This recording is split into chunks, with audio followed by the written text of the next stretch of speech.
Good morning, happy Friday. I'm driving home from library duty at my son's school. I'm really thankful to have a chance once a week to go into the classroom, into the library to help my son's classmates pick out their library books each week. What a sweet little gift every single week. I'm actually popping in right now to check your stress level. How is your stress today? Are you at a point where perhaps you don't even know you're stressed, but you know you should be because life is busy?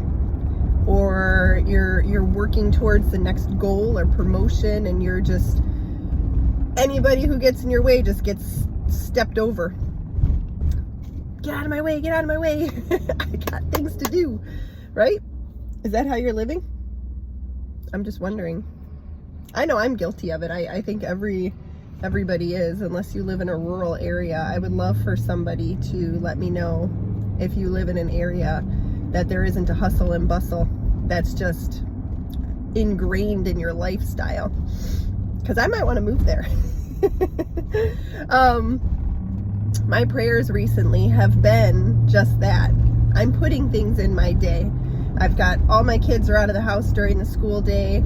They're all at school and working, and I'm just thinking, I want to make sure that what I'm putting into my schedule is not going to overload me.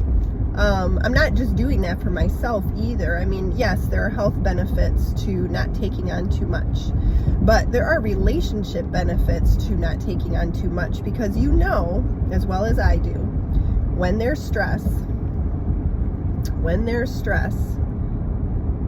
you're not treating people the way you want to be treated, essentially. There's snippiness, there's what's the word, dismissiveness. It's all those things, and relationships struggle as a result of stress, and your health struggles as a result of stress. So I'm just thinking it's probably a good time to check yourself on it and take a look at what you're putting into your schedule every day.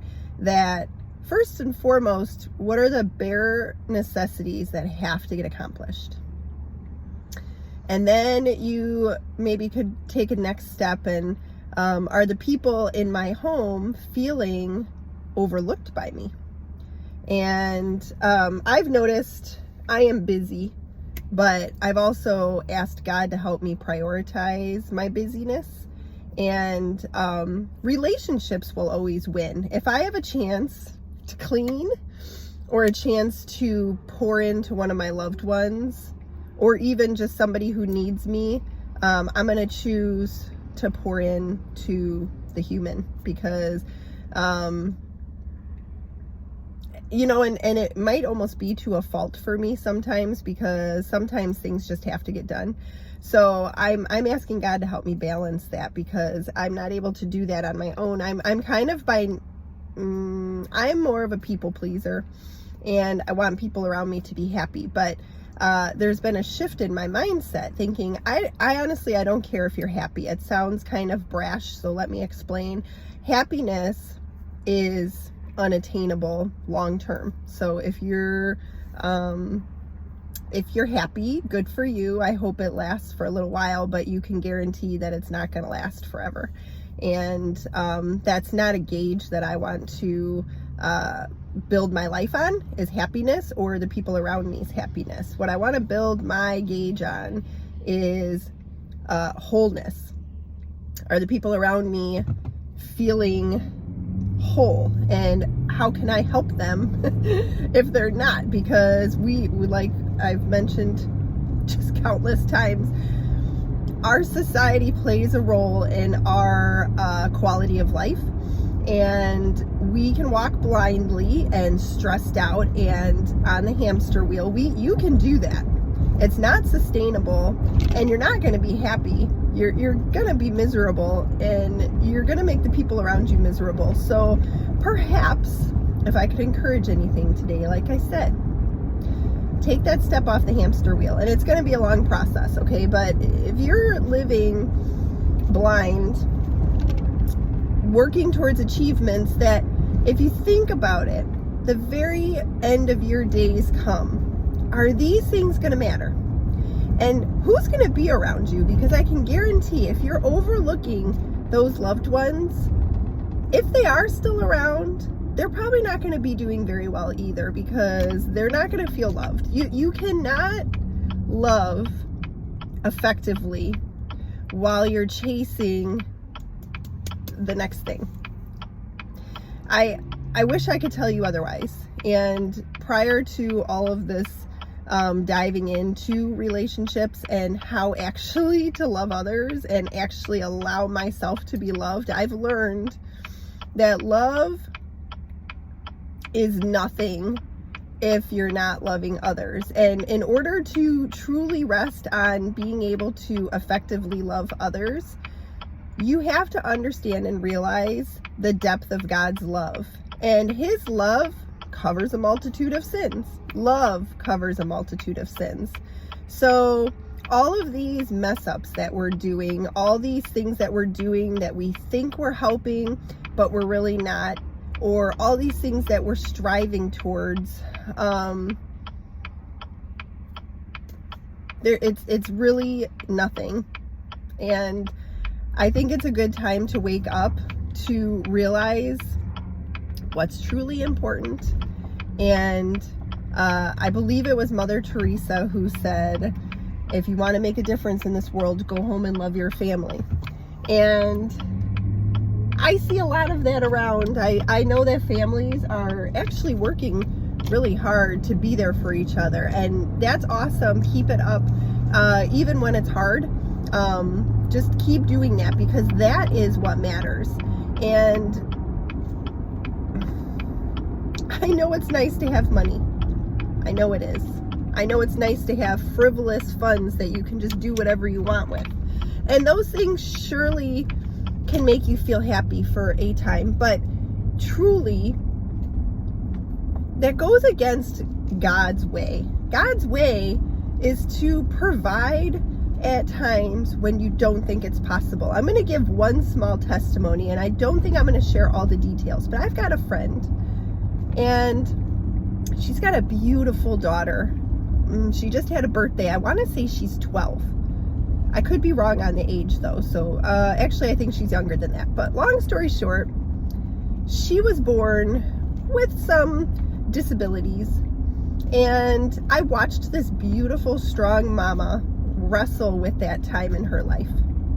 And now here we are. Her daughter is growing. She's gotten involved with a local organization. I think it's local. I don't think that it's national, but the name of the organization is Easter Seals. And I've watched her pour into this organization because they've helped her and her daughter so much. And every year they do a marathon, and of course there's fundraising involved. And every year she sets a different goal, and it's always bigger than the last year. And every year it is, I just passed my dad. Every year, by the grace of God, the goal is matched. And she just posted on her Facebook page yesterday, the goal she had set for this year's fundraising was $20,000, and it was surpassed. And she's not taking credit for that, because God's work takes credit. He provides for the things that matter. New cars don't matter. They're awesome. Don't get me wrong. I love driving in a new car. And in fact, it's interesting because I'm driving this car.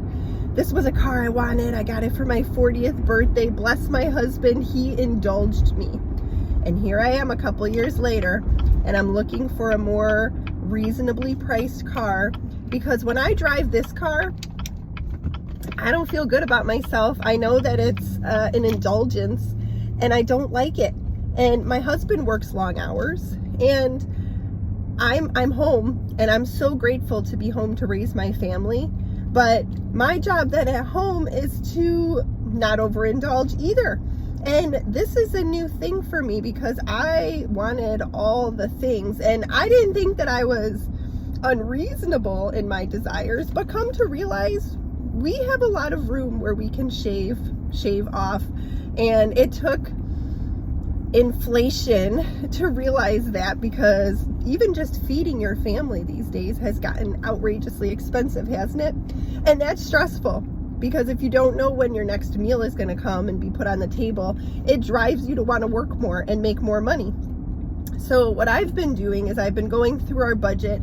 First and foremost, as Dave Ramsey says in the baby steps, the first baby step is having $1,000 saved in your savings account for an emergency. And my husband actually said, he goes, because we took Financial Peace University over 10 years ago. And he said, even now, I mean, we have more than that in savings.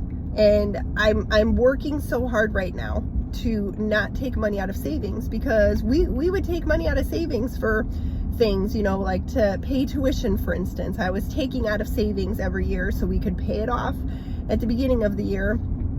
And I came to realize this year, I don't want to take money out of savings for that. We should be preparing ahead of time, which means less indulgences, right? But what Dave Ramsey says is also to tithe and do your giving from the top of your budget.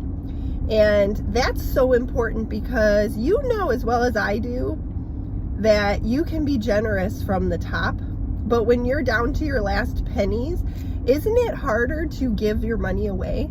It's not your money though. It's not your money. God provides for you, and you can ask him to be diligent with not overspending, and you can ask him to help you to help you be diligent with your time too. Pay attention to what matters. And so I'm getting off on a tangent. I'm not trying to do that, but I just want to encourage you, if you're feeling stressed today, which you probably are, because that's kind of how we run. It's not on Duncan, it's on stress. Take a step back.